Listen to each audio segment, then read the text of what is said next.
Bonjour à tous et à toutes et bienvenue dans ce nouvel épisode du Nostromo. Je suis plus que ravie de vous retrouver pour cet épisode assez spécial puisqu'aujourd'hui je serai seule aux commandes du Nostromo. Ça va donc se jouer entre vous et moi directement et j'espère que ce concept vous plaira. Alors où que vous soyez et quoi que vous fassiez, j'espère que vous êtes prêts et prêtes à monter à bord du Nostromo avec moi et à vous plonger une nouvelle fois dans le 7e art. Vous êtes prêts? Alors c'est parti! Doctor, I'd like to kiss you goodbye. I've seen things. There's always a bigger fish. You're gonna need a bigger boat. Because maybe I'm not good enough. Yes, you are.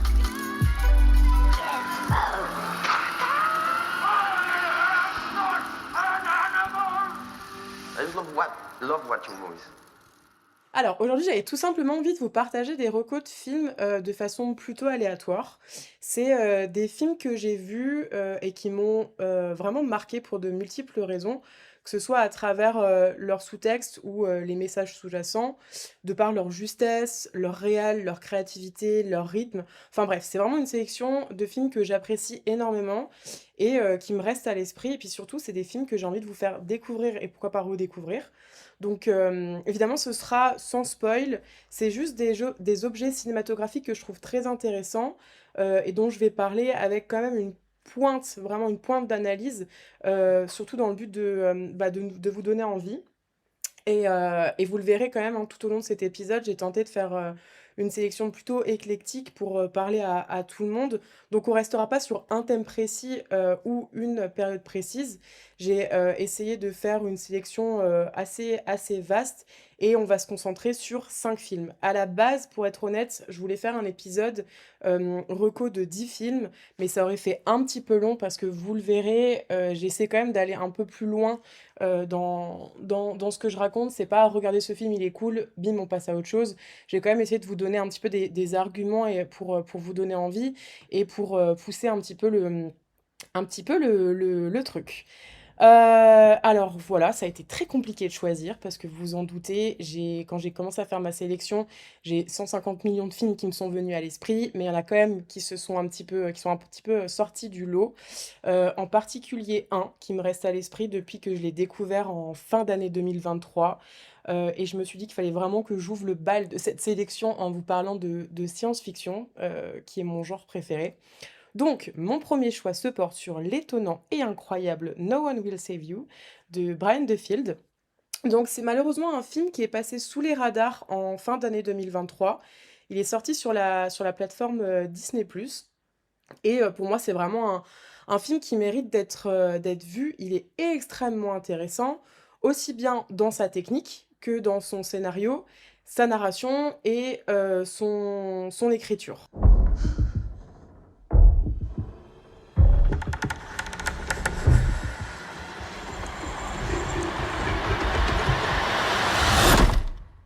Alors, avant toute chose, No One Will Save You, c'est quoi? Donc, c'est l'histoire de Bryn Adams. C'est une jeune femme plutôt solaire, avec un quotidien qui semble assez bien rempli, si ce n'est qu'elle est extrêmement solitaire, mais ça semble pas lui poser problème. Donc ça, c'est ce on nous expose dès les premières secondes du film.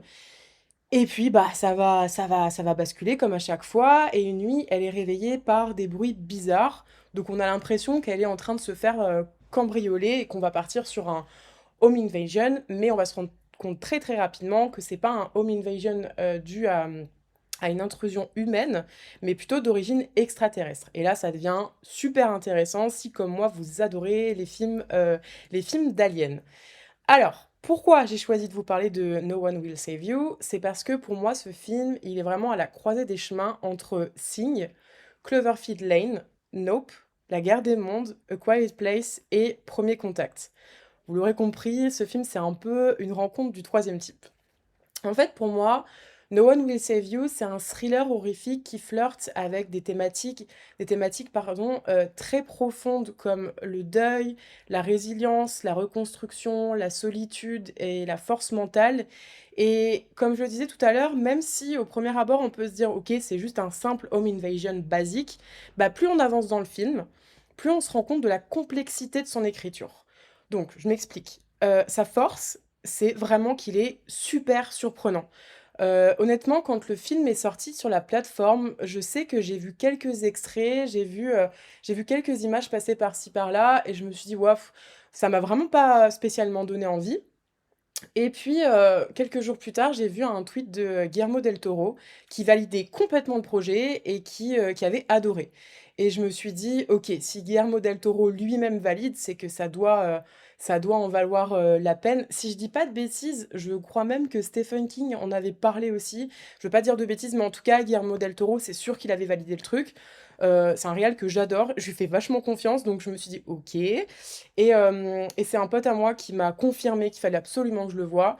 Donc un soir après le taf, je suis rentrée, j'ai mis mon vidéoprojecteur, je m'attendais à rien du tout, et aujourd'hui je me retrouve en face de ce micro pour vous en faire son éloge et c'est le premier film de ma sélection. Donc c'est dire à quel point il m'a marqué et à quel point, à peu près 7 mois après, je j'y pense encore assez régulièrement. En fait, ce film, il va vous surprendre de tellement de façons différentes parce que il a un aspect scénaristique entremêlé, entre des métaphores très subtiles, des réflexions vraiment profondes et des moments de poésie, mais magnifiques. Donc ça, c'est très beau, mais le tout est englobé d'une atmosphère, mais suffocante, parfois irrespirable.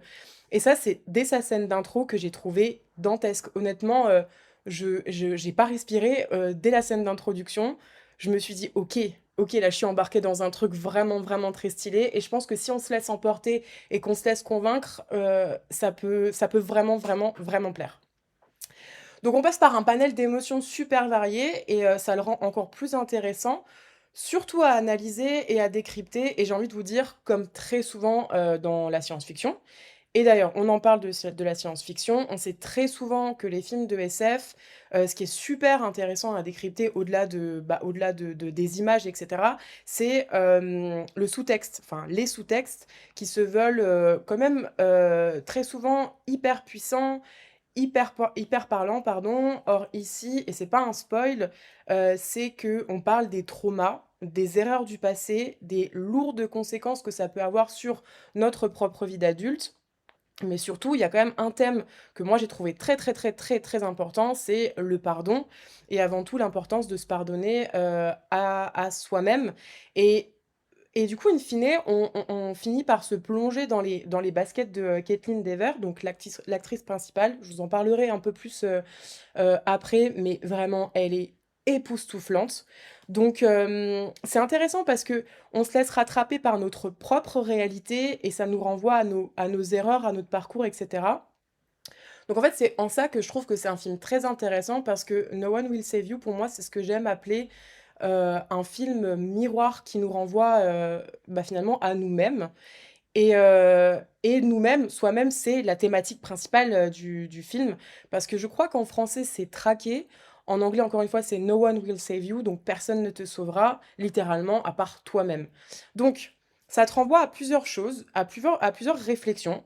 C'est ta capacité de te reconstruire, ta capacité à guérir, à avancer, à te battre, à être seul. Et je dis pas qu'il faut être tout le temps seul et qu'il faut ne compter que sur soi-même, mais c'est vraiment un film qui traite de la solitude, en fait, et qui parle de résilience et de la capacité humaine, qu'on peut vraiment avoir à, être seul et à se reconstruire solo. Donc bref, c'est super, super, super intéressant. Donc voilà, ça parle de l'apprentissage et de l'évolution personnelle et je trouve que c'est presque un peu thérapeutique quelque part.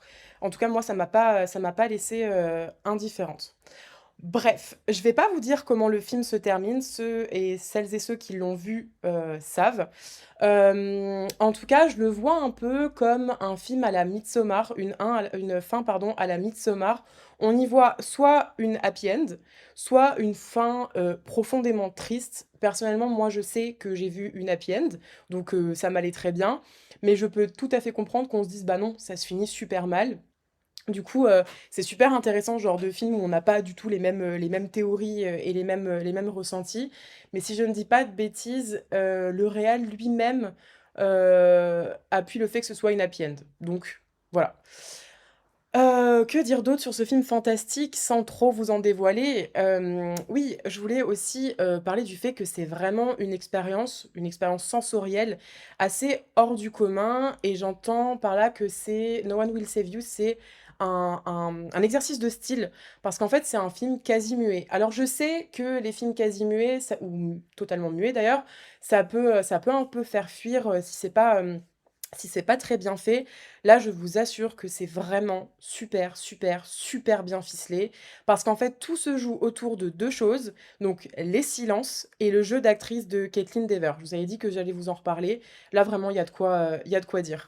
Et donc l'actrice principale, c'est Kaitlyn Dever, mais je trouve qu'il y a vraiment eu un autre rôle principal qui fait dialogue avec elle, sans mauvais jeu de mots, c'est le silence. C'est vraiment, les 2 personnages, principaux. Il est tellement présent que, ben, il occupe une place, extrêmement importante dans ce film et donc en fait, ce que ça engendre, c'est que ça devient presque interactif parce qu'on se concentre énormément et qu'on n'a pas d'autre issue que de se mettre à la place Byrne et de se demander ce que nous on ferait, par où on irait, quel choix on prendrait, qu'est-ce qu'on ferait et cetera. Donc finalement, ça devient ouais, ça c'est ça, c'est que ça devient interactif et que, on se met de plus en plus à la place Byrne au fur et à mesure que le film avance. Donc c'est vraiment trop cool et pour parler un peu plus en détail de, Kaitlyn Dever, vraiment, elle a dû vraiment faire beaucoup, beaucoup, beaucoup, beaucoup avec peu parce que, elle parle quasiment pas et moi, ça m'a rappelé la série Unbelievable où elle jouait déjà dedans et elle donne la réplique à Toni Collette, pardon, qui est aussi exceptionnelle. Et donc, que ce soit dans ce film ou la série dont je vous parlais, il faut savoir que c'est une actrice qui est très, très, très, très douée pour exprimer ses émotions.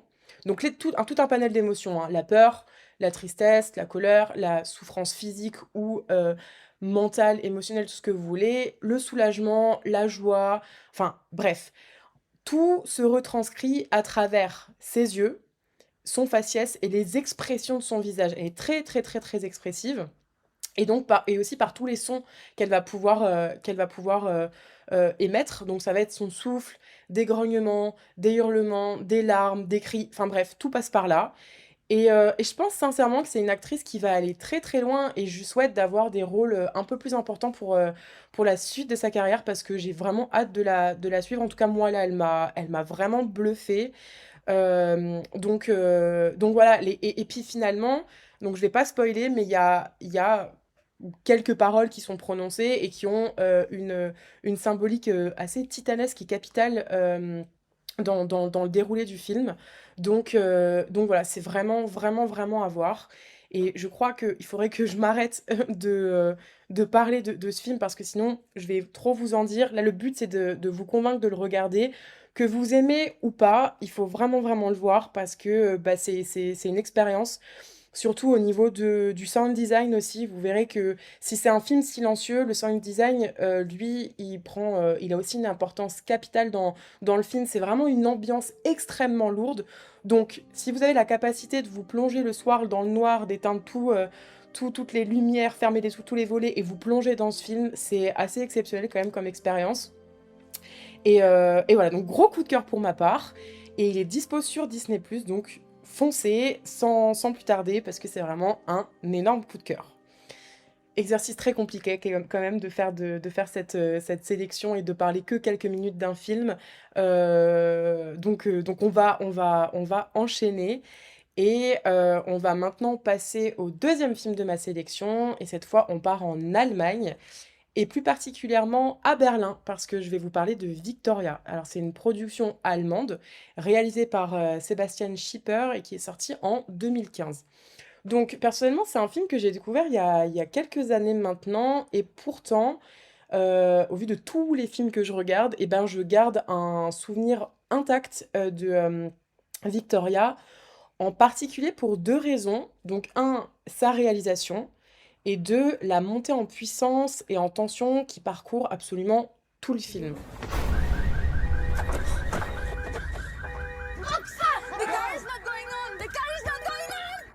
En fait, il faut savoir que la grande particularité de Victoria, c'est que c'est un film en full plan séquence.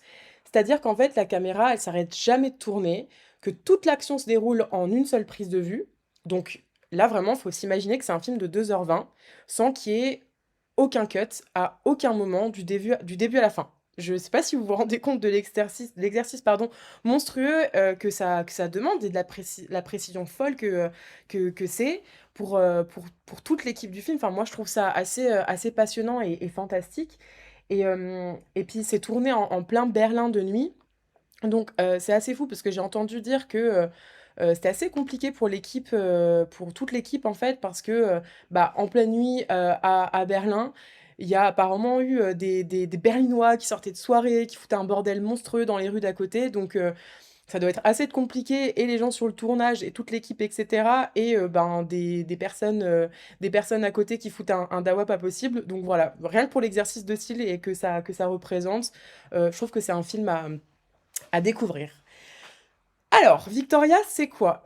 C'est le genre de film dans lequel tu peux te plonger, bah, très rapidement parce que ça part d'un scénario plutôt basique et simple.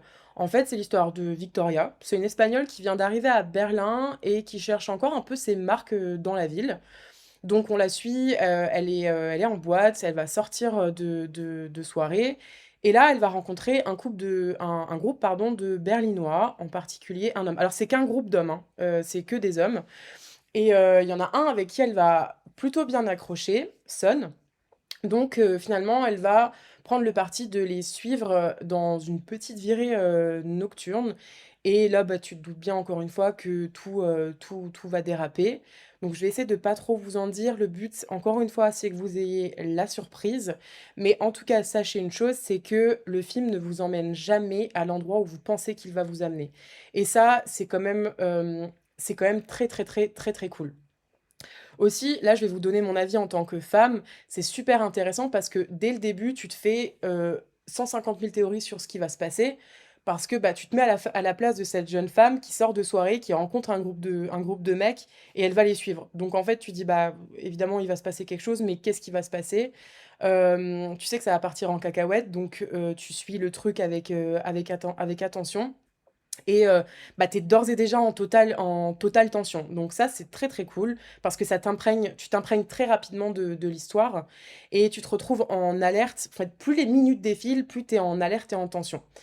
Je crois aussi que, cet effet de tension, d'alerte et d'attention, il est appuyé par le fait que ce soit un plan séquence, parce que ça va très, très vite en fait. Tu es embarqué avec, Victoria et surtout dans tous les choix qu'elle va entreprendre. Donc en fait, plus le film avance, plus tu t'inquiètes pour elle et plus tu t'attaches à elle, mais tu pas trop le temps de vraiment réfléchir parce que les actions s'enchaînent, s'enchaînent, s'enchaînent, s'enchaînent et donc ça va très, très vite. Et évidemment, si c'est assez bon enfant au début, bah, il y a tout qui bascule et là, le rythme s'intensifie encore plus. Comme je disais, c'est un enchaînement, il y a aucun cut, donc tu as aucun répit finalement, et puis tu reprends pas trop ton souffle en fait. C'est un peu une descente, aux enfers sans pause. Je précise aussi que c'est pas un film d'horreur, c'est, plus un thriller, dramatique et je le vois un peu comme alors attention à cette comparaison, comme, Les Dents de la Mer dans le sens où tu sais jamais quand le danger va frapper, mais tu sais qu'à chaque moment, il plane. C'est là quelque part, tu sais qu'il va se passer quelque chose, mais tu sais vraiment pas de quel côté ça va venir et tu sais qu'il y a quelque chose qui va se passer et je trouve que c'est assez brillant parce que du coup, l'effet que ça procure, c'est que tu te détaches jamais de l'action et encore une fois, comme ça t'amène toujours à un endroit où tu t'y attends pas, bah, tu restes, hyper attentif et c'est très, très, très, très puissant. Donc voilà, très, très bon film qui est Victoria, c'est vraiment le genre de film, je crois, qui te fait un peu oublier qu'il y a une toile ou un écran entre toi et les ou la le protagoniste. Donc ça devient, hyper fluide, hyper naturel, dans le sens où, tout est accentué encore une fois par le fait qu'il y ait pas de cut, mais il faut aussi savoir que, les dialogues ont été, improvisés. Il y a pas mal d'inconnus, autour du tournage et quand je dis d'inconnus, c'est des choses, on pouvait pas en fait, ils pouvaient pas prévoir ce qui allait tout le temps se passer. Donc ça rend le film, très fluide. Donc que ce soit pour les acteurs ou les actrices, ils savaient pas toujours tout ce qui allait se passer, mais il faut aussi savoir que le caméraman et là, c'est un travail monstrueux, pardon, c'est que lui-même ne savait pas toujours ce qu'il devait filmer, vers quel choix il devait se diriger, où l'action allait se dérouler, ce qu'il devait filmer, et cetera, encore une fois. Donc, c'était des décisions à prendre assez rapidement et je trouve que quand tu vois le rendu, c'est vraiment, je trouve que c'est assez colossal quand même. Donc vraiment c'est ouais, c'est une expérience assez formidable. Hem, il faut savoir aussi que, il y a eu 3 prises qui ont été faites pour ce film. Donc ils ont filmé à 3 reprises. C'est la troisième qui a été, évidemment la bonne et qu'on peut voir à l'écran. Heu, En revanche, les acteurs avaient préféré tourner la deuxième prise. Pourquoi? Je ne sais pas. Apparemment, c'était plus fun et cetera, mais en tout cas, ça n'allait pas, donc ça n'a pas été retenu. J'aimerais bien quand même, j'aurais bien aimé avoir, cette version, mais on ne l'aura pas, donc voilà. Je vais m'arrêter de parler, par rapport à Victoria. J'espère que ça vous aura donné envie de le voir ou de le revoir. Encore une fois, c'est vraiment, un film super intéressant, rien que pour, analyser le placement des personnages, la typographie, les plans, la façon dont la caméra se balade, comment les protagonistes, les acteurs, les actrices, l'équipe arrivent vraiment à se déplacer et que ça rende toujours aussi fluide à l'écran quand tout s'enchaîne comme ça. Ça va très vite, mais en même temps, ça donne l'impression d'être très maîtrisé. En même temps, c'est pas géométrique, c'est vraiment c'est assez organique en fait. Et donc, rien que pour ça, il faut vraiment le voir parce que c'est une expérience cinématographique certes, mais c'est aussi vraiment d'un point de vue technique hyper intéressant à analyser. Voilà, excellente expérience. Et maintenant, on va, sans plus attendre et sans transition aucune, remonter à bord du Nostromo, direction l'Espagne, pour parler d'un thriller que j'ai découvert en 2017. Donc on est en Espagne aujourd'hui et on va parler d'un film qui m'a complètement scotché à l'époque, et qui me revient assez régulièrement, à l'esprit et c'est, L'accusé de Oriol Paulo. Tenemos 180 minutos para volver a empezar. ¿Qué es lo primero que recuerda? Donc c'est un film espagnol, sorti en 2017 et qui est, je trouve, franchement excellent. Alors, si j'ai décidé de vous en parler aussi, c'est parce que, L'accusé fait partie des films, de ces films qui vous savez, ce genre de film qu'on voit une fois, on le découvre, c'est assez incroyable et en fait, on peut le redécouvrir une, deux, trois, 4 fois.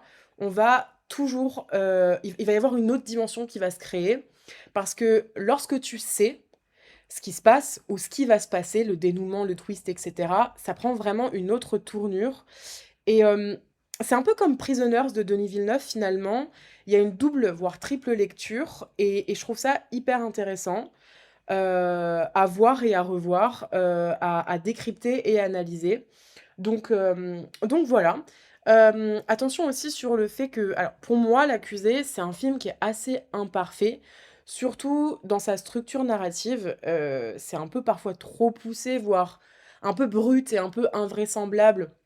Ça peut paraître un peu tiré par les cheveux à des moments, mais évidemment, vous doutez bien que si je vous en parle dans ce podcast, c'est que je vous le conseille, 100. Honnêtement, c'est un thriller qui fonctionne très bien. C'est un thriller que j'aime beaucoup conseiller quand on me demande: «Tu aurais pas un thriller assez cool à me conseiller?» J'aime beaucoup ce film. Encore une fois, je l'ai découvert il y a 6-7 ans, voilà et il me reste quand même assez, à l'esprit pour des raisons que, je pense que celles et ceux qui m'écoutent savent très, très bien pourquoi il m'a autant marqué. Hem, donc voilà. Alors L'accusé, c'est quoi? C'est l'histoire de Adrián, qui est interprété par Mario Casas, qui s'est déjà associé plusieurs fois à ce réalisateur, à Oriol Paulo. Hem, pour moi, Mario Casas, c'est quand même un très bon acteur dans le sens où il a l'air assez antipathique et en même temps, il a un charisme, assez important donc c'est des rôles qui lui vont plutôt bien et donc ce bonhomme, il se réveille un matin dans une chambre d'hôtel à côté du cadavre de sa copine, plus exactement de sa maîtresse. Ça a son importance. Sauf que, encore une fois, vous avez l'habitude, tout dérape, très rapidement parce qu'en fait, il est réveillé par nul autre que la police. Donc, par effet ricochet, ça devient directement le coupable parfait. Et à partir de là, c'est littéralement une course contre la montre, vous le verrez, qui démarre parce qu'en fait, il va falloir que, Adrian prépare sa défense, et donc son procès. Sauf que, bah, tout le désigne comme, le coupable idéal, et là, il y a 2 éléments très, très, très importants et perturbateurs qui viennent, s'ajouter à l'histoire. Premièrement, on apprend qu'il y a une personne dont on ne connaît pas l'identité qui va témoigner contre Adrian. Donc là, c'est la porte ouverte à 45 questions. Qui est cette personne? Parce que bah, ni lui ne le sait, ni nous en tant que spectateurs, spectatrices. Donc c'est très cool, on commence à enquêter. Deuxièmement, Adrian va faire la rencontre d'une femme, Virginia Goodman. Donc c'est une excellente avocate qui est là pour le coacher à préparer son procès. Et donc, il est censé lui raconter toute la vérité, dans le moindre détail, sur ce qui s'est passé. Et ce dialogue, ce procédé, ça va installer une espèce d'atmosphère d'enquête par rapport à toute l'histoire. En fait, on va se mettre nous-mêmes dans les pompes d'un enquêteur pour comprendre ce qui s'est passé. Parce qu'encore une fois, nous, les informations qu'on a, c'est que ce type, il s'est réveillé aux côtés d'une femme morte. Point barre. On n'a aucune autre information. Et donc, en fait, plus le film avance, plus Adrian va raconter ce qui s'est passé, va raconter son histoire, etc., plus nous-mêmes, on va avoir des indices et des éléments sur ce qu'il a mené à se réveiller aux côtés de sa copine décédée. Donc c'est super intéressant parce que finalement, encore une fois, ça devient interactif parce qu'on va se mettre à la recherche de tous les petits détails, tous les petits indices. On va essayer de comprendre, nous aussi, on va essayer d'être un petit peu plus malin et d'avoir le twist, d'avoir le fin mot de l'histoire avant le déroulement de la solution. Et donc, c'est très cool parce que c'est un vrai petit casse-tête auquel on fait face. Et ça, c'est vraiment le genre de film que j'aime beaucoup. Et ce qui est super intéressant aussi, c'est que, encore une fois, c'est un film qui va vous faire créer dans votre tête multiples théories sur ce qui s'est passé, sur ce qui a pu se passer. Mais en revanche, je peux vous assurer que si vous allez voir venir certaines choses, à mon avis, si vous ne l'avez jamais vu, vous êtes loin de vous douter du dénouement du film. Donc voilà, j'en dis pas plus. Encore une fois, c'est vraiment un gros clin d'œil à toutes les personnes qui l'ont déjà vu parce que on sait. Moi, c'est une discussion que j'adore avoir avec des gens qui ne l'ont pas vu, qui l'ont vu, pardon, pour parler du dénouement, ou des gens à qui je conseille ce film et qui viennent me faire un retour après. C'est très marrant. C'est vraiment le genre de film avec qui on peut avoir des discussions, sur lequel on peut avoir des discussions assez cool.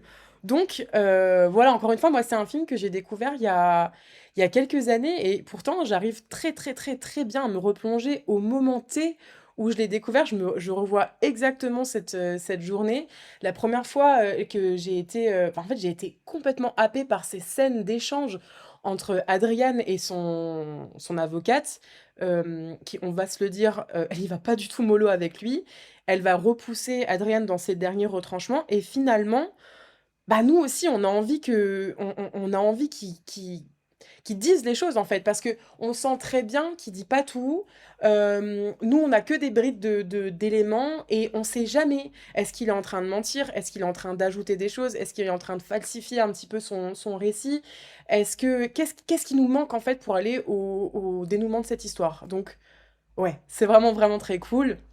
En plus de ça, on a le droit à du coup, à des indices à travers des flashbacks. C'est comme ça que c'est raconté. Donc, on quitte notre statut de témoin passif pour faire partie de l'enquête et essayer de reconstituer un puzzle pour tenter de reconstituer et de comprendre la clé de l'histoire. Voilà, en réalité, c'est un film qui me plaît beaucoup et qui, je crois, quand même, d'une façon générale, qui plaît assez, malgré ses petites imperfections. Puis de toute façon, on n'est pas là pour parler de films parfaits. On n'a pas besoin de ça. Tant que je trouve, hein, tant qu'il y a une note d'intention intéressante derrière, je trouve que c'est quand même, c'est quand même plutôt qualitatif. Alors voilà, j'essaie de garder le plus de détails et d'analyse pour moi parce que encore une fois, il faut vraiment, se laisser embarquer et se laisser surprendre et je vais profiter de parler d'être en train de parler d'un film de Oriol, Paulo pour vous pousser vraiment à découvrir un peu plus le cinéma espagnol, pardon. C'est un cinéma que j'apprends à découvrir depuis quelques années déjà, et j'ai hésité en fait, pour être honnête, à vous parler du cinéma de Rodrigo Sorogoyen, qui est un de mes réalisateurs espagnols préférés, qui vraiment, si vous pouvez découvrir un peu plus sa filmographie, et je pense qu'on en parlera dans un prochain podcast, j'avais hésité à vous parler de Asbestas, qui était sorti aussi en 2022, et qui était l'un de mes coups de cœur. Donc voilà, ça peut vous donner des pistes de découverte de cinéma un petit peu divers et variés. Voilà, voilà, on va quitter, l'Espagne. J'espère que je vous aurai convaincu à regarder ce très bon thriller et cette fois, on va repartir, on va redécoller en direction cette fois de la Belgique et là les gars, on va parler émotions très, très, très, très, très, très fortes puisque on va parler de Alabama Monroe, donc une production pardon, belgeo-néerlandaise. Donc c'est un film réalisé par Félix van Koenigen qui est sorti en 2012. Vous connaissez peut-être ce réalisateur à travers le film My Beautiful Boy avec Steve Carell et Timothée Chalamet. Je pense que évidemment c'est un film qui est plus connu qu'Alabama Monroe de par son cast. On a quand même Steve Carell et Timothée Chalamet. Donc bon, voilà, pour moi, le petit aparté, c'est que My Beautiful Boy, c'est un petit peu la version douce, mais tout autant tragique que Requiem for a Dream. Donc je vous le conseille aussi quand même. Très grosse sensibilisation sur les effets de la drogue. Enfin bref, on n'est pas là pour parler de ça. Revenons sur Alabama Monroe, qui se veut tout aussi pardon, puissant et émotionnellement profond et lourd que My Beautiful Boy. Alors, Alabama Monroe, c'est honnêtement ce que j'aime appeler le tsunami d'émotions. Pour vous donner un avant-goût et pour l'anecdote, moi je l'ai découvert, je crois que c'était l'année dernière, parce que j'ai eu la chance, à l'UGC, il y avait un festival et donc ils l'ont repassé. Et je l'ai découvert avec une copine, Vicky. Vicky, si tu passes par là, coucou, on se sait. On a dû attendre la fin du générique pour sortir de la salle, tellement on était noyés dans nos larmes. Alors, on a tous et toutes pleuré devant des films, on sait l'effet que ça procure, mais honnêtement, là, j'en avais mal, mais mal à la gorge de retenir mes larmes, c'était terrible. On entendait des gens, renifler dans la salle, la personne qui était à côté de moi était dans tous ses états, enfin bon bref, c'était émotionnellement très, très, très, très fort et pourtant j'en ai vu des films émotionnellement puissants, j'en ai vu des films tristes, mais alors je peux vous assurer que ce film, c'est un des films les plus bouleversants que j'ai pu voir. Je j'en ai carrément des frissons rien que d'en parler, enfin, incroyable film. On va se recentrer. Alabama Monroe, c'est quoi? C'est une histoire d'amour entre 2 personnes que tout semble quand même un peu opposées au début. Donc on a Didier, qui est un fan de musique, country. Donc c'est un homme plutôt posé, qui est très stable, pépère, qui vit dans sa caravane, dans une ferme, enfin bref, très cool. Et Élise, donc ça c'est Élise c'est une femme, elle est tatoueuse, très solaire, pleine de vie, travailleuse, enfin vraiment, elle fait sa petite vie, très indépendante et cetera et donc ces 2 personnes vont se rencontrer. Jusque-là, c'est assez basique et ils vont tomber, mais très, très, très, très, très, très amoureux, vraiment éperdument amoureux et ils vont avoir une fille. Donc sur le papier, bah, tout se passe bien, on suit Didier qui, à l'annonce de la grossesse d'Élise, va retaper sa ferme, il va créer un petit cocon et cetera. Enfin bon bref, la famille qui, file le parfait amour. Pour l'instant, rien de dramatique, mais vous le savez, dans ce genre de film, le bonheur a ses limites et bah, encore une fois, on parle d'un film dramatique, donc il y a un élément qui va, faire, basculer toute l'histoire. Si vous cherchez un résumé, ou même peut-être que si vous regardez la bande-annonce, je pense, sur internet, vous savez de quel drame je veux parler, mais en fait, j'aime pas regarder les bandes annonces et j'aime pas regarder les synopsis avant de découvrir un film et là, je suis vraiment reconnaissante de ne pas, de n'avoir rien su avant d'aller voir ce film. Donc je vais vous parler, et faire en sorte que vous en sachiez le moins possible par rapport à ce qui va se passer, par rapport à l'élément perturbateur, pardon. Libre à vous d'aller vous renseigner. Mais en tout cas, je vous fais garder la surprise. En tout cas, sans trop en dire, si j'ai décidé de vous parler de ce film, c'est parce que je le trouve d'une puissance, d'une sincérité et d'une authenticité exceptionnelle et que même si je l'ai découvert il y a à peine un an, je sais, mais de source sûre vraiment, que c'est un film qui va rester gravé dans ma mémoire pendant des années et je le citerai toujours parmi les films qui m'ont vraiment dévastée. C'est un film que j'adore recommander. Alors on va se dire: «Mais tu bizarre, tu recommandes des films tristes et cetera». Mais sincèrement, je pense que c'est un film à voir dans sa vie pour le bouleversement émotionnel qui procure. Donc, voilà, c'est un film incroyablement magnifique et au-delà du fait que oui, ben, c'est triste, que c'est jonché de drame et cetera. Pour moi, Alabama Monroe, avant tout, c'est un film, c'est une véritable ode à la vie, à la famille, à l'amour dans sa plus grande pureté et c'est assez somptueux parce que, voilà, l'amour au cinéma, c'est quand même une thématique qui revient assez régulièrement. On a quand même l'habitude. Et puis en plus, c'est cool parce qu'il y en a pour tous les goûts, hein, que ce soit des histoires d'amour joyeuses, type les rom-coms comme Crazy Stupid Love, que je vous conseille, ou les films un peu plus dramatiques, type One Day, N'oublie jamais, Carol, etc. On en connaît une flopée, donc il y a de quoi faire. Mais donc on est tous assez familiers et familières, sur ce genre. Mais je vous assure que en matière d'amour, ce film, il sointe, mais vraiment, hein, il sointe l'amour de tous les côtés et c'est assez intéressant parce que comment il sointe l'amour? C'est parce que vraiment il y a une telle alchimie entre, les acteurs, que je vous assure que ça transperce l'écran, ça crève les yeux et le résultat, c'est que ça crée un contraste abyssal entre l'amour palpable qui dégouline de partout et le drame impitoyable que va connaître cette famille. Ce que j'ai trouvé super intéressant aussi, c'est que, comme je vous le disais, le film se déroule en Belgique et plus exactement en Belgique, flamande.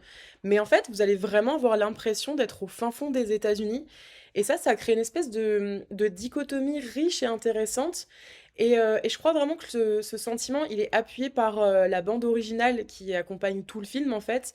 Comme je le disais, on a de la musique country, pendant tout le film et c'est super agréable à écouter et vous savez, tout à l'heure, je vous parlais vraiment de l'impact du silence dans No One Will Save You. Bah, là, en fait, la musique, elle occupe presque un statut de personnage secondaire, voire principal, en fait, parce que, cette musique, elle est pas seulement le liant et le lien entre Didier et Élise, mais elle leur permet aussi d'évoluer et de communiquer. Ce qui fait que nous, ça nous permet de voir et de suivre, leur évolution, leur histoire d'amour qui grandit, ce qui se passe et cetera.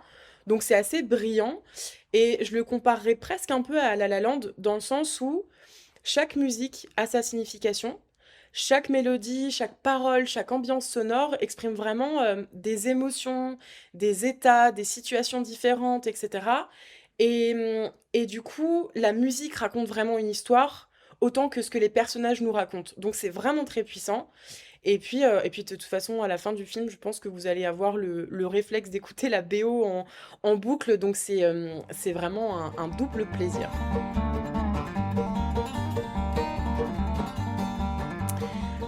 Pour conclure sur ce très beau film, je voulais aussi vous inviter à observer un peu la place et l'importance du montage, dans ce film et j'entends par là que en fait, la temporalité, elle est pas présentée de façon chronologique. C'est-à-dire que en fait, oui, on suit l'histoire de Didier et de Élise, mais c'est pas, du jour où ils se rencontrent, au dénouement de l'histoire, chronologiquement. En fait, c'est assez décousu, ce qui fait que du coup, même si c'est un mélodrame, on évite de tomber dans les abysses d'un mélodrame où la tristesse, elle s'enchaîne et on n'a pas le temps de respirer et on fait que pleurer. Sans trop vous en dire encore une fois, le montage, il est fait, de sorte à ce que, oui, on nous expose des faits très durs et très tristes, mais ces moments-là, ils sont coupés par des instants d'accalmie, de paix, de vie, de joie, d'amour, de sentiments et cetera et donc le résultat, c'est que, ben, en fait, Alabama Monroe, ça devient pas un film du style, vous savez, les films tire-larmes qui nous forcent presque à pleurer. C'est vraiment c'est assez naturel et les émotions sont pas poussées et ça, c'est ce que j'apprécie, énormément parce que ça fait que, du coup, les émotions qu'on ressent, elles sont authentiques et elles nous sont pas, volées du cœur et de l'esprit et donc je trouve ça, vraiment très beau. Voilà, je pense que je vais m'arrêter, pour Alabama Monroe. J'espère que je vous aurai convaincu de le voir ou de le revoir. Faites-moi confiance, même si, vous allez peut-être avoir un peu le cœur brisé. C'est vraiment un film magnifique et encore une fois, c'est une ode à la vie, à l'amour, à la famille, à la musique, à l'art.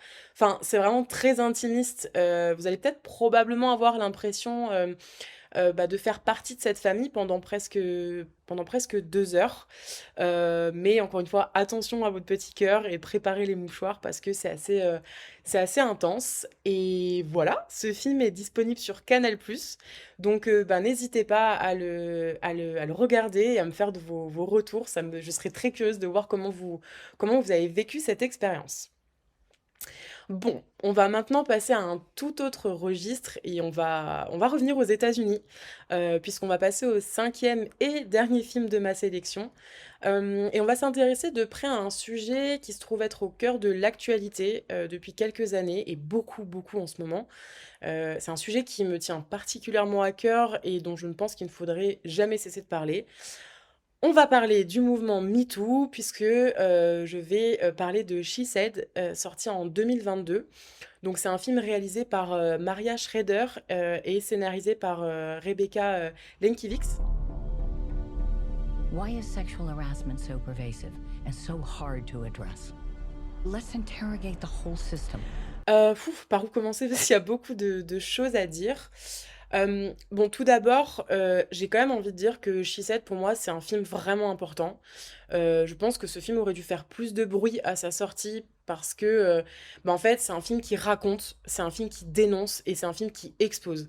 Et j'espère, le faire découvrir et redécouvrir à un maximum de personnes. C'est vraiment un film qui me tient beaucoup à cœur. OK, alors She Said, c'est quoi? C'est un film biopic, tiré du livre de, Jodie Cantor et Megan Twohey. Donc c'est 2 journalistes du New York Times et ces 2 journalistes, en fait, elles ont mené ensemble, une enquête, des investigations poussées pour écrire un article quant aux accusations de harcèlement et d'agression sexuelle commises par Harvey Weinstein. Faut savoir que cet homme, a une centaine d'accusations, sur le dos, donc je vous laisse, imaginer. Bon, petit aparté quand même, je pense que beaucoup savent, mais je précise car ça me semble quand même important.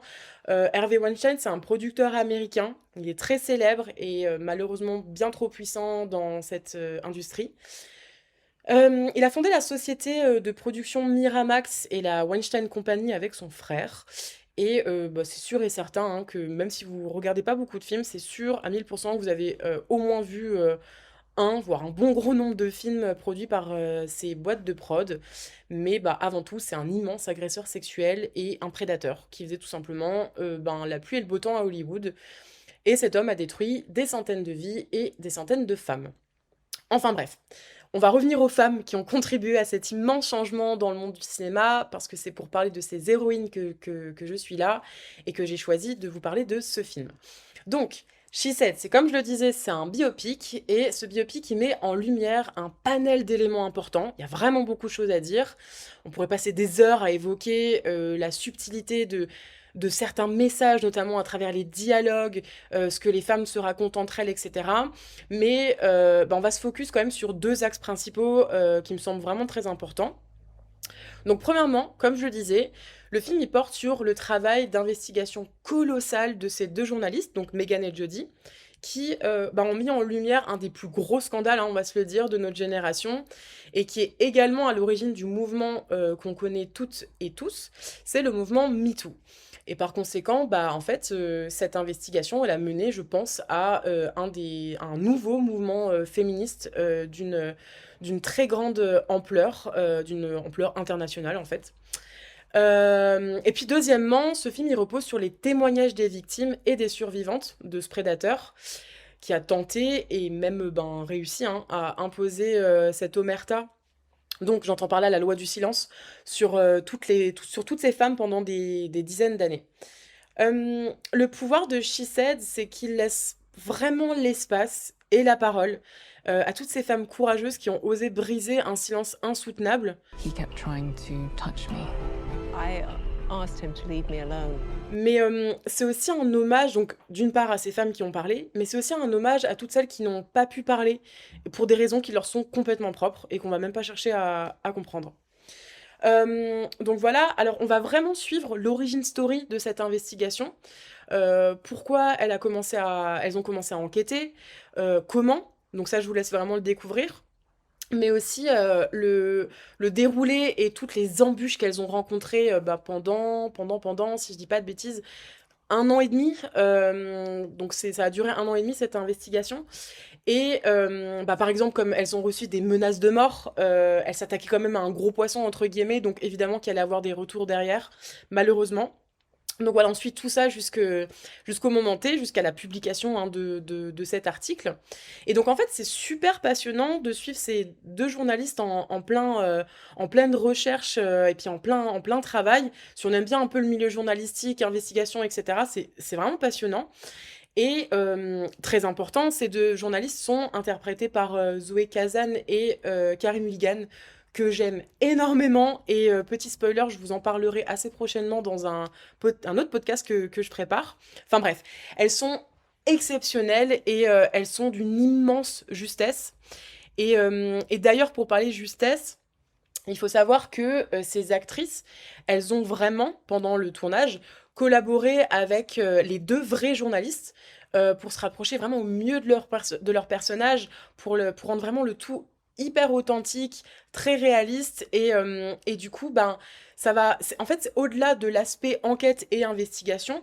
Ce qui est super intéressant aussi, c'est que comme elles ont beaucoup échangé avec les journalistes, ça se ressent vraiment à l'écran et en fait, on suit avec beaucoup d'intention le développement et l'évolution de leur état psychologique, comment elles vivent l'histoire, comment elles vivent cette investigation en se frottant à un dossier aussi colossal et difficile psychologiquement, parce qu'en fait, elles ont dû entendre pas mal de témoignages édifiants et absolument horrifiants, et on voit à quel point ça va impacter leur vie de journaliste, certes, mais aussi leur vie de femme, leur vie de maman, etc. Donc c'est très, très puissant. Donc voilà, au final, il y a une vraie montée en tension. C'est pas parce qu'on nous raconte, c'est pas parce que c'est une investigation comme ça qu'il n'y a pas de montée en tension. C'est tout au long du film, en fait, ça monte crescendo et on est quand même sur une enquête qui est hyper importante. Donc finalement, on suit avec beaucoup d'assiduité, beaucoup d'attention parce qu'on veut savoir où est-ce que ça va aller, même si dans la vraie vie, on sait ce qui s'est passé.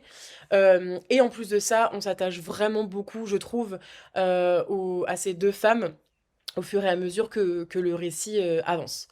Donc voilà. J'avais envie de parler de la réal aussi un petit peu, parce que en fait, il y a vraiment un point que j'apprécie particulièrement, c'est que ça reste une mise en scène très sobre et très simple. Je m'explique. En fait, c'est pas spectaculaire. On sent vraiment que la réalisatrice, donc Maria Schrader, et toute l'équipe, en fait, ils ont vraiment voulu s'éloigner au plus du spectaculaire pour vraiment relater les faits avec beaucoup de respect et de bienveillance. Encore une fois, on est sur des faits avérés, on n'est pas sur une fiction, on n'est pas sur de la science-fiction, on est sur des vrais témoignages, des vraies victimes en fait. Donc on n'est pas dans le sensationnel et on nous raconte juste la vérité.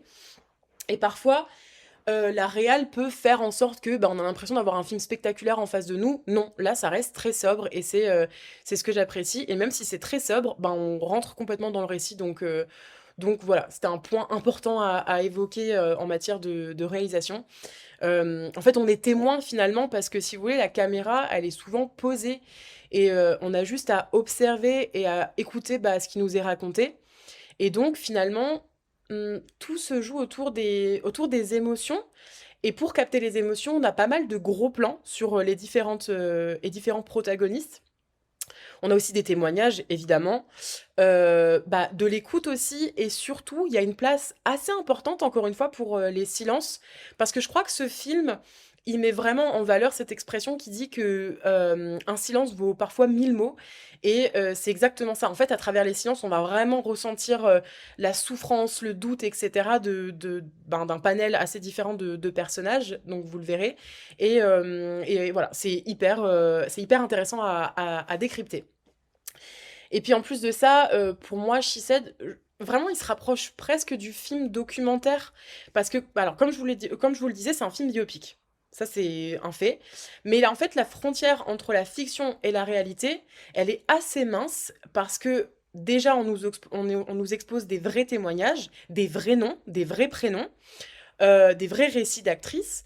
Et en plus de ça, il y a une actrice, par exemple, en particulier, qui interprète son propre rôle.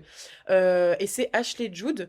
Donc, vous l'avez certainement vu dans It de Michael Mann. Donc voilà, elle interprète son propre rôle. Alors ça, c'est très très puissant à voir à l'écran.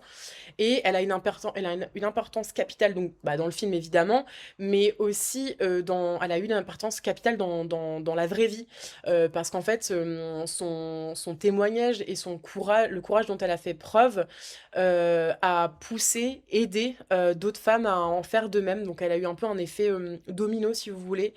Et c'est assez poignant et émotionnellement assez fort de la voir à l'écran témoigner comme ça et interpréter son propre rôle. Alors, un autre point important aussi, et vous le verrez, c'est que She Said se concentre pas uniquement sur l'histoire des deux journalistes, donc Jodie et Meghan, et des nombreuses victimes, mais également sur le soutien qu'elles ont reçu autour d'elles, et que ce soit de la part de femmes comme d'hommes.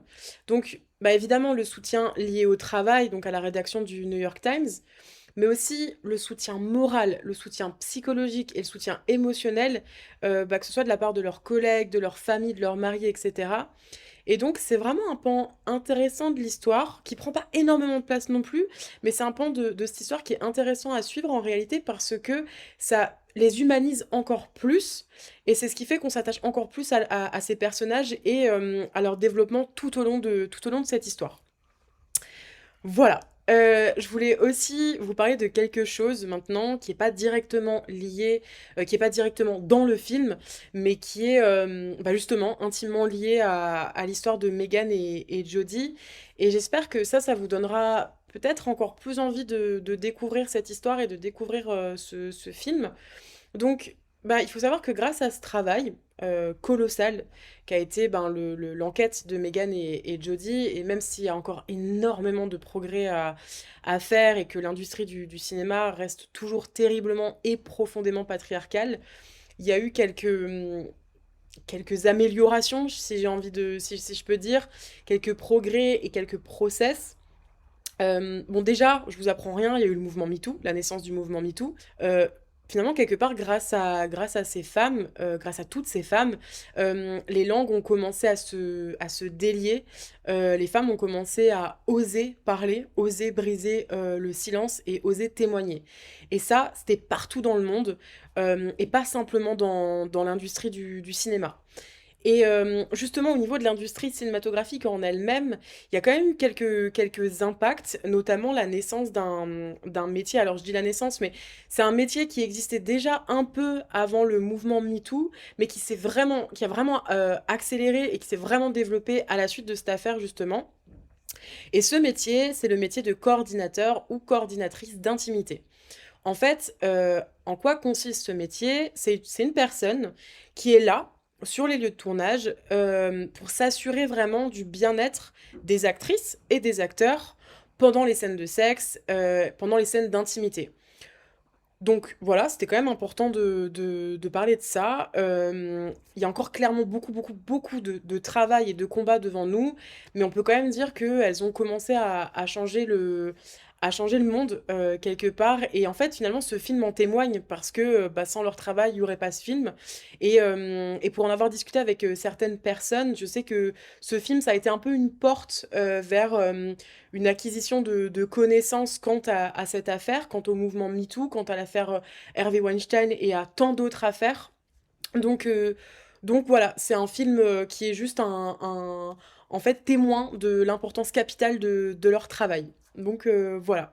Ce qui est intéressant aussi, c'est que finalement ce film, il offre vraiment une fenêtre sur une industrie assez obscure parce que, bah, on sait finalement pas grand-chose du milieu, du cinéma parce que pour le commun des mortels, on a juste une image, un peu trop, souvent un peu trop lisse, un peu trop dorée et enjolivée.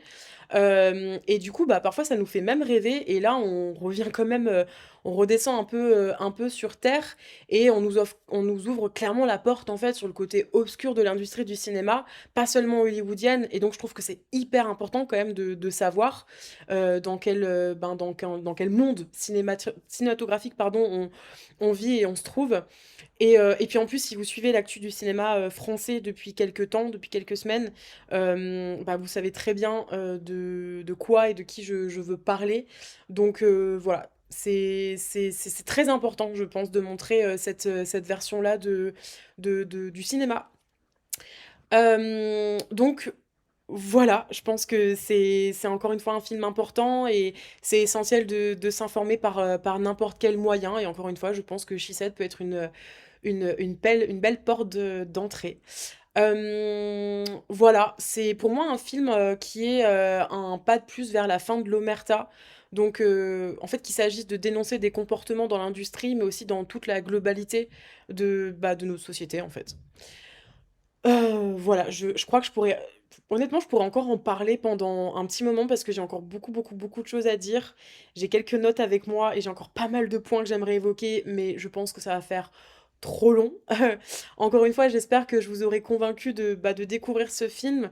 C'est certainement ouais, c'est certainement le film le plus important de ma sélection, au vu de l'effet papillon dont il a fait preuve et au vu du mouvement, sociétal et politique qu'il a fait naître. Comme je vous le disais au début, She Said, ça parle vraiment de sujets évidents, mais ce que j'ai aussi beaucoup aimé, c'est que en fait, il relate aussi du quotidien et de la charge mentale, dont font preuve les femmes au quotidien et là, je pense à 2 scènes en particulier et celles qui l'ont vu, vont tout de suite comprendre si j'évoque la scène du bar et le forcing dont les actrices font face. J'ai adoré cette scène parce que je me suis tout de suite reconnue et je pense que beaucoup de femmes se sont reconnues en voyant ce moment. Donc voilà, j'espère que ça vous met un peu, l'eau à la bouche et que vous allez du coup foncer pour découvrir ce film. Et puis il y a aussi une phrase qui est prononcée par Carey Mulligan et vraiment la première fois que j'ai vu ce film, ça m'a assez bouleversée. En français, ça donne, «Et si c'était ça, une des grandes causes de la dépression chez les femmes?» Et en fait, là, elle fait vraiment référence à notre place en tant que femme, notre traitement, les inégalités dont on fait face et finalement que ce soit dans le milieu du travail, dans le milieu du cinéma, dans la rue, enfin n'importe en fait, et là je parle de harcèlement, le harcèlement de rue et cetera. C'est tout un effet domino sur, la charge mentale que font preuve, les femmes et en fait, tout simplement, la force du film, c'est que, ce film, il m'a donné le sentiment d'être écoutée et d'être crue, en fait, tout simplement et donc ça m'a beaucoup touchée, ça m'a beaucoup fait de bien aussi. Je sais que certains et certaines personnes ont trouvé pas mal de défauts à ce film. Encore une fois, on n'est pas là pour parler d'un film parfait. Moi, ce que je trouve très important, c'est sa note d'intention et c'est ce qu'il dénonce et c'est ce qu'il expose. Donc une fois qu'on a capté le message principal, c'est pour moi le plus important. Voilà, je pense aussi à une chose, essentielle. C'était pour moi important de vous préciser que c'est pas du tout un film qui pointe du doigt les hommes, pardon. Au contraire, c'est pas un film qui tire sur les hommes. En fait, on nous présente aussi les hommes qui ont soutenu la cause, les hommes qui ont soutenu pardon, ces deux journalistes. Et donc, par là, les hommes qui étaient très très très présents à la rédaction du New York Times, mais aussi les maris de ces deux journalistes, les maris des victimes, etc. Donc en fait, c'est très juste dans son propos, c'est très bienveillant et ça révèle des faits en fait. Ça révèle juste des faits et encore une fois, on tire sur personne, si ce n'est qu'on révèle juste des choses véridiques sur Harvey Weinstein. Et en parlant d'Harvey Weinstein, pour info, il est actuellement en train de purger sa seconde peine de prison pour viol. En fait, si vous avez suivi un peu l'actu, l'affaire a connu un rebondissement en avril assez ahurissant d'ailleurs, pardon, parce qu'une de ses condamnations, qui était de 22 ou 23 ans, a été annulée par la justice américaine parce que il aurait, je cite, il n'aurait pas eu un procès équitable. Enfin bon, bref, je vais m'abstenir de m'épancher sur ce sujet. Il est actuellement en attente d'un nouveau procès, mais l'important c'est que il soit derrière les barreaux. Je vais m'arrêter là pour She Said. En tout cas, il est disponible sur Netflix, donc il est trouvable facilement et il est aussi dispo en VOD sur Canal+. Donc voilà. Hi, we're from the New York Times. I believe you used to work for Harvey Weinstein.